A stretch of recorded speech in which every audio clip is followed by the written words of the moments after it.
할렐루야, 주님의 이름으로 문안드립니다. 다같이 사도신경으로 신앙 고백하심으로써 2022년 1월 첫째 주 수요일 새벽 예배를 시작하겠습니다. 나는 전능하신 아버지 하나님, 천지의 창조주를 믿습니다.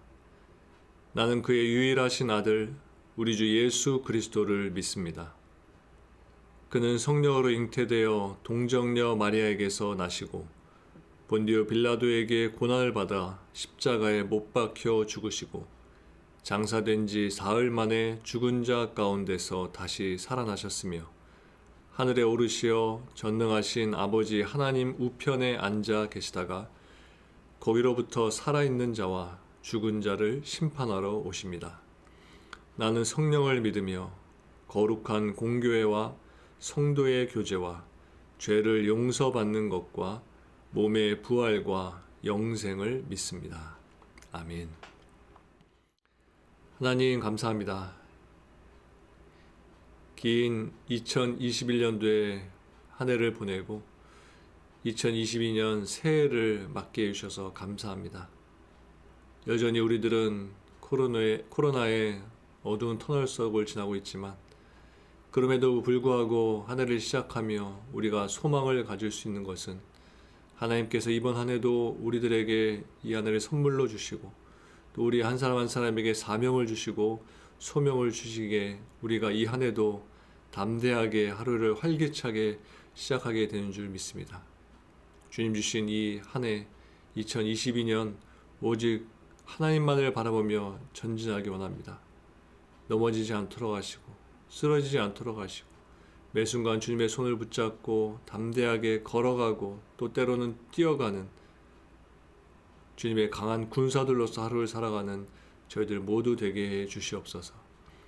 한 해 동안에도 무엇보다도 하나님께 예배드리는 자리를 찾게 하시고 예배를 통하여서 나의 죄된 모습을 발견하고 주님께 죄를 고백하고 회개하며 날마다 정결하게 되어지고 또 깨끗하게 되어져서 온전한 모습으로 주님께 예배하며 하나님을 영화롭게 하는 삶을 살아가는 저희 모든 성도들 되도록 인도해 주옵소서. 2022년 이 한 해에 온 교우들이 성경 통독을 하며 함께 구약 창세기 말씀부터 계시록 말씀까지 읽고 묵상하게 됩니다.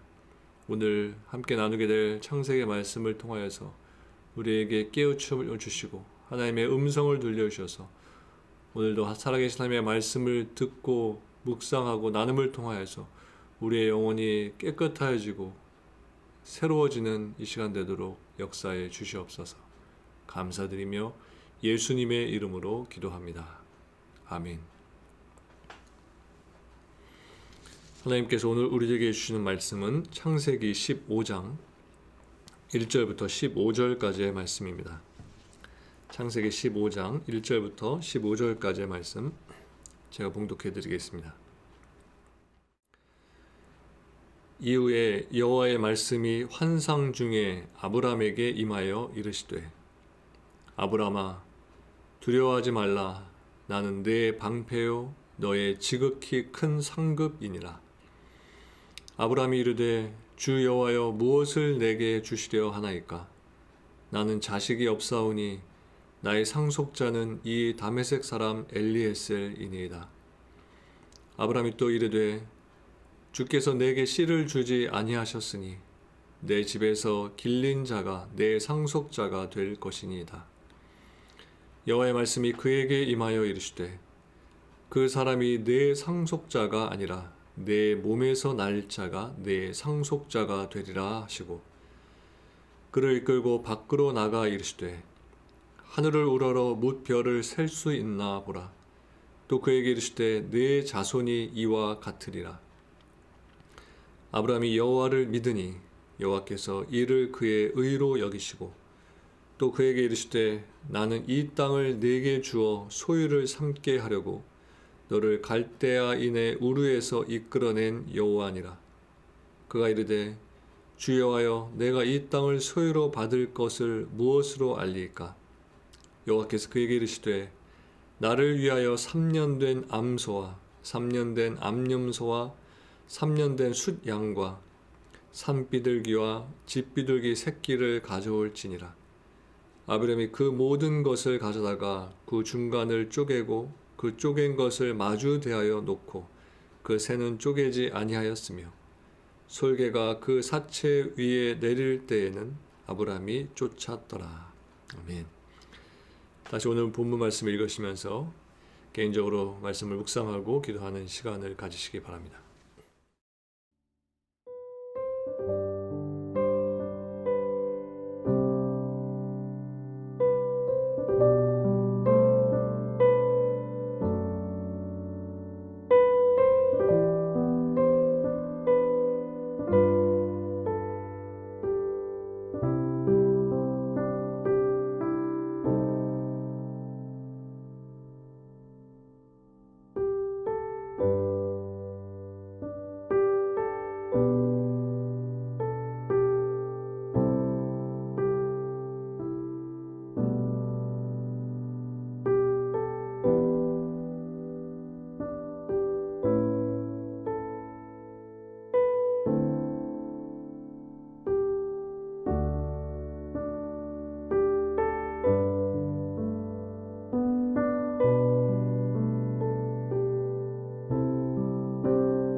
오늘 본문 1절에 보면 하나님은 아브라함에게 두려워하지 말라. 나는 너의 방패요. 너의 지극히 큰 상급이라고 말씀하셨습니다. 하나님은 왜 아브라함에게 두려워하지 말라 이렇게 말씀하셨을까요?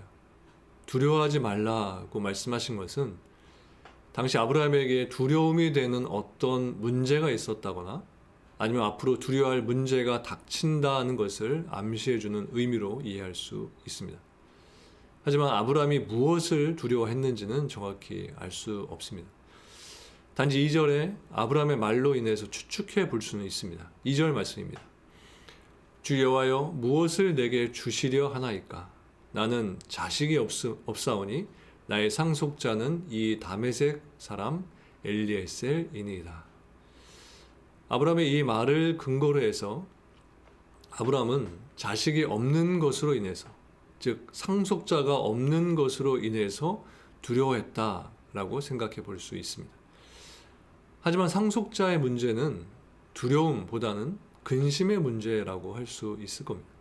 물론 상속자가 없으면 가문의 대가 끊긴다는 점에서 이것이 두려움이 된다라고 생각할 수도 있겠지만 그것이 아브라함의 진짜 두려움은 아니었을 겁니다.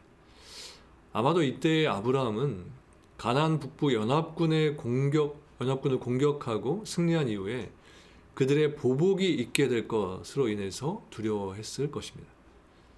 패배한 연합군이 다시 공격해 올 것에 대한 이 문제로서 두려워했다는 것입니다. 아브라함이 이러한 두려움 가운데 있었던 것을 아셨던 하나님께서는 1절 끝부분에 보면 아브라함에게 이렇게 말씀하십니다. 나는 너의 방패요 너의 지극히 큰 상급이니라. 여기서 방패란 하나님의 완벽하고도 철저한 보호를 상징하는 것입니다. 즉 하나님은 지금 아브라함에게 내가 너를 완전하게 보호해 주시겠다라고 말씀하시는 것입니다. 따라서 아브라함이 그런 상황 속에 있을 때에 이처럼 하나님께서 그에게 방패가 되어 주시겠다고 하신 이 약속의 말씀은 아브라함에게 큰 위로와 힘이 되었을 것입니다. 하나님께서 아브라함의 방패가 되어 주셨듯이 오늘날에도 하나님께서 우리 모든 성도들의 방패가 되어 주십니다. 따라서 성도는 비록 세상에서 어려운 가운데 있을지라도 두려워하거나 또 낙심할 필요가 없는 것입니다. 2022년 새해를 시작하면서 하나님께서 나의 방패가 되어주신다라는 이 믿음을 꼭 붙들고 사시기를 바랍니다. 그렇다면 그 누구도 우리를 넘어뜨릴 수 없을 것입니다. 그리고 우리는 늘 우리의 방패가 되어주시는 하나님의 보호 가운데 한 해를 안전하게 지내게 될 것입니다. 본문 7절에 보면 하나님께서 아브라함이 갈대아 우르에 있을 때 그를 부르신 이유가 그것에 나오는데, 그것은 가나안 땅을 그에게 주어서 소유를 삼게 하시기 위해서였습니다. 다시 말해서 하나님은 아브라함에게 가나안 땅을 차지하게 하시기 위해서 부패하고 타락한 우상 숭배의 땅 갈대아 우르에서 그를 부르시고 가나안 땅까지 인도하셨던 것입니다. 이것을 오늘날 하나님께서 우리 성도들을 죄의 자리에서 부르신 이유가 무엇인지를 알게 됩니다. 그것은 바로 땅을 차지하게 하시기 위해서인 것입니다. 무슨 땅일까요? 영원한 하나님의 약속의 땅 가나안입니다. 즉 영원한 하늘나라입니다. 하나님은 아브라함을 가나안으로 인도하시고 또한 그의 후손인 이스라엘 백성들로 하여금 그 땅을 기업으로 차지하게 하셨습니다. 마찬가지로 하나님은 우리들 또한 하나님의 영원한 나라인 하늘나라로 인도해 주실 것이고, 마침내는 그 땅에서 하나님과 영생복락의 삶을 살게 해 주시는 것입니다. 그러한 의미에서 우리를 향한 하나님의 부르심은 은혜 중에 은혜이고 소망 중에 소망이다라고 말할 수 있는 것입니다. 이처럼 하나님께서 성도들을 부르시는 궁극적인 목적은 말씀드린 대로 영원한 하늘나라로 우리들을 인도하시기 위한 것이지만, 또 다른 한편으로 보면 우리에게 사명을 맡기시기 위해서이기도 한 것입니다. 실례로 하나님께서 모세를 부르신 것은 그로 하여금 애굽에서 종살이하면서 고통당하고 있는 하나님의 백성인 이스라엘을 구원하시기 위해서였습니다. 또 하나님께서 구약의 선지자들을 부르신 것은 하나님의 말씀을 받아서 백성들에게 대언해주고 그들을 가르치도록 하기 위해서였습니다. 또 신약시대 때 예수님께서 제자들을 부르신 것은 그들로 하여금 구원의 복음을 전하게 하시기 위해서였습니다. 이와 마찬가지로 하나님께서 오늘날 우리 성도들을 부르신 데에도 다 분명한 목적이 있는 것입니다. 물론 그 목적은 성도 개개인에 따라 다를 수 있습니다. 하나님께서는 어떤 사람들에게는 전도자의 사명을 주시기도 하고 어떤 사람들에게는 가르치는 사명을 주시기도 합니다. 그리고 또 어떤 사람들에게는 또 다른 어떤 사명을 주시기도 합니다. 그러면 하나님께 부름을 받은 우리들은 자신이 하나님부터 어떤 사명을 받았는지를 살펴봐야만 한 것입니다. 이렇게 하나님께서 나에게 주신 사명을 깨닫게 되었을 때에 우리는 하나님께서 나에게 맡기신 사명을 충실하게 잘 감당할 수 있게 되는 것입니다.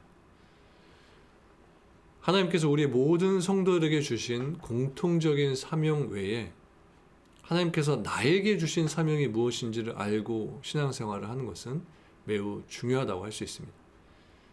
이번 한 해 하나님이 나에게 주신 사명이 무엇인지를 알고 그 사명을 이루기 위해서 한 해를 살아간다면 우리는 2022년을 마치게 되는 그 순간에 그 사명을 위해 한 해를 달려오게 해주신, 그리고 또 그 사명을 이룰 수 있도록 인도해 주신 하나님께 진정한 감사와 진정한 찬양을 올려드릴 수 있게 되는 것입니다. 하나님께서 나에게 주신 사명을 붙들고 살아갈 때에 우리는 그 사명에 맞는 삶을 살게 되고 또 그 사명이 나의 사명이 되어서 그것을 목적으로 하는 삶을 살게 되는 것입니다.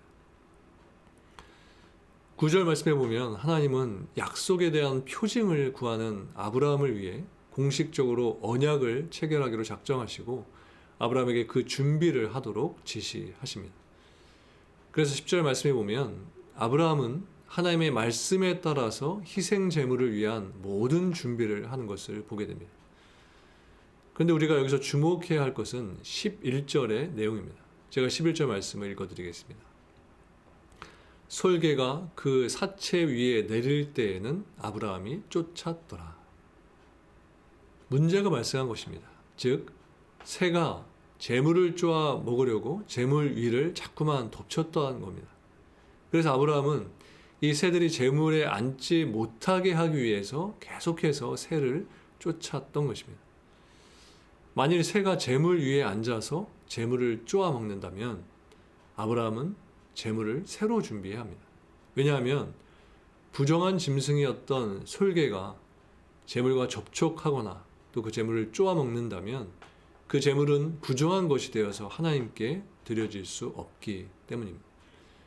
그래서 11절에서 아브라함이 솔개를 쫓았다는 이 말씀은 아브라함이 그가 준비한 재물이 순수하고 더럽혀지지 않은 채 하나님께 드려지기를 원했다라는 것을 보여주는 것입니다. 다시 말해서 아브라함은 하나님께 거룩한 제사를, 온전한 제사를 드리기 위해서 심혈을 기울였다는 것입니다. 그러한 의미에서 솔개는 성도들이 하나님과의 만남을 하지 못하도록 방해하는 바로 사단을 상징한다고 할 수 있습니다. 실제로 사단은 마치 솔개가 아브라함이 준비한 희생 제물을 쪼아 먹음으로써 아브라함과 하나님과의 만남을, 관계를 방해하려고 했던 것처럼 사단은 성도가 하나님과 교제하지 못하도록 성도들 주변에서 끊임없이 방해를 하고 있습니다. 그래서 우리들 또한 솔개와 같은 이 사단의 방해를 물리치지 않게 되면 우리들은 하나님과 교제할 수 없게 되고 또한 하나님의 은혜 가운데 살아갈 수도 없게 되는 것입니다. 작년 2021년 한 해 동안 여러분들에게 공격해 온 솔개는 무엇이었나요? 하나님과 깊이 교제하지 못하게 하고 하나님을 붙들지 못하게 하는 것들이 분명 여러분 가운데 있으셨을 겁니다.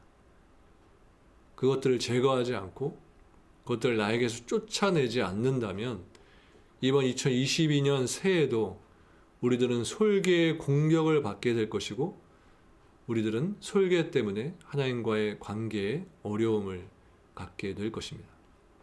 2022년 새해를 시작하면서 여러분들 각자 많은 다짐들을 했을 것입니다. 무엇보다도 영적으로 이번 한 해 하나님과 함께하기 위해서 다짐을 하고 결심을 할 것들이 있을 것입니다. 성경 말씀 통독을 하기 위해서 신청을 하고 내가 이번 한 해 동안 말씀을 읽으며 매일매일 하나님과 동행하는 삶을 살겠다. 최소 성경 일독을 하겠다라는 이런 다짐도 했을 것입니다. 하지만 어떤 순간에 나를 공격해오는 솔개들이 있을 것입니다. 그것을 방해하는 사단의 공격이 있을 것입니다.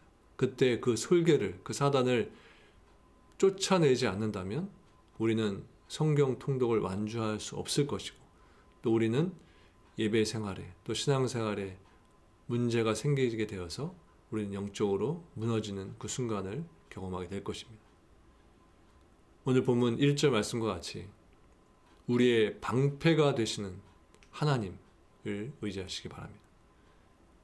하나님께서 우리를 공격해 오는 솔개들을 내쫓아 주실 것입니다. 하나님께서 그들의 공격을 다 막아주실 것입니다. 하나님께서 친히 우리의 방패가 되어주셔서 우리가 그 방패 속에서 하나님과 깊은 교제를 나눌 수 있도록 우리들을 지켜주실 것입니다. 여러분, 사단의 공격으로부터 우리를 보호해 주시는 하나님만을 붙드시기 바랍니다. 우리가 하나님과 온전한 관계 속에 있을 수 있도록 우리가 영적으로 무너지지 않도록 하시기 위해서 하나님께서 여러분들의 방패가 되어 주실 것입니다. 하나님의 자녀들을 향한 이러한 하나님의 손길, 하나님의 은혜를 기대하시면서 이번 2022년 새해에도 오직 하나님께 소망을 두시고 하나님만을 의지하시며 사시는 저와 여러분들 모두가 되시기를 주님의 이름으로 간절히 축원합니다. 기도하시겠습니다. 하나님 감사합니다. 2022년도를 시작하며 많은 다짐들을 하며 결심들을 하며 하나님의 사람으로 하나님의 백성으로 살아갈 수 있도록 그 마음, 그 결단을 갖게 해주신 하나님 감사합니다. 하지만 오늘 말씀과 같이 하나님을 예배하고 경배하며 하나님께 가까이 가고자 했을 때 그것을 방해하는 솔개가 우리들에게 접근해 올 줄 압니다. 사단의 공격이 우리들에게 있을 줄 압니다. 그 순간마다 그 솔개들을, 그 사단의 유혹과 공격들을 제거하게 하시고 무찌르게 하시고 하나님 매일매일 말씀 속에서 기도 생활 속에서 하나님의 사람으로 온전히 거듭나며 새로워지는 저희들 될 수 있도록 인도하여 주옵소서. 무엇보다 하나님께서 우리 모든 성도들의 방패가 되어 줄 줄 믿습니다. 든든한 하나님, 모든 것들을 막아주시고 사단의 공격을 막아주시는 방패 되신 하나님께서 이번 한 해도 우리를 보호해 주시고 지켜주실 줄 믿습니다. 그 든든하신 하나님, 완전하신 하나님을 의지하며 이번 한 해도 살기 원하오니 하나님 우리를 지켜주시고 우리를 보호해 주시고 우리를 감싸 주시옵소서. 하나님만을 의지하오니 이번 한 해도 매 순간 주님을 찾으며 주님의 이름을 부를 때마다 우리에게 말씀하여 주시고 우리와 우리의 삶 속에 늘 동행해 주시고 우리의 삶 속에 늘 역사하여 주시옵소서. 감사를 드리며 예수님의 이름으로 기도합니다. 아멘. 하늘에 계신 우리 아버지, 아버지의 이름을 거룩하게 하시며 아버지의 나라가 오게 하시며 아버지의 뜻이 하늘에서와 같이 땅에서도 이루어지게 하소서. 오늘 우리에게 일용할 양식을 주시고 우리가 우리에게 잘못한 사람을 용서하여 준 것 같이 우리 죄를 용서하여 주시고 우리를 시험에 빠지지 않게 하시고 악에서 구하소서. 나라와 권능과 영광이 영원히 아버지의 것입니다. 아멘.